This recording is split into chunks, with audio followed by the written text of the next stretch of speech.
కానీ శివాలయంలో ప్రసాదం ఇచ్చినప్పుడు అది ఒక మారేడు దళమో ఒక పువ్వో అనుకోండి, అది పట్టుకుని చండీశ్వర స్థానం దగ్గరికి వెళ్ళాలి. వెళ్ళి ఆయన దగ్గరికి వెళ్ళి కొంతమంది చప్పట్లు కొడుతూ ఉంటారు. ఎందుకండి కొట్టారు అన్నారనుకోండి, ఆయనకి చెవుడండి అందుకని అలా కొడితే తప్ప ఆయన వినడంటారు. చాలా పొరపాటు. ఆయనకి చెవుడు మూగ అటువంటివి ఏం లేవు. ఆయన మహానుభావుడు, యోగనిష్టలో ఉంటాడు. ఎప్పుడు హృత్పద్మమునందు పార్వతీ పరమేశ్వరుల దర్శనం చేస్తూ కన్నులు మూసుకుని ఉంటాడు. ఆయన దగ్గరికి వెళ్ళి చిటిక వెయ్యాలి. అందుకే చిటికల చండీశ్వరుడు అంటారు.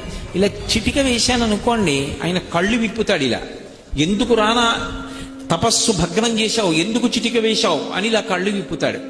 వెంటనే మనకిచ్చిన ప్రసాదం ఆయనకి చూపించి, స్వామి శంకరుడు తినగా మిగిలిన ప్రసాదాన్ని నేను ఇంటికి పట్టుకెడుతున్నాను అనుగ్రహంగా, కానీ అది మీకు దక్కాలి అని చెప్పి శివుడి యొక్క శాసనం, మీరు అనుగ్రహించండి, దీన్ని ఇంటికి పట్టుకెడతానని ఇలా ఆయనకి చూపించాలి.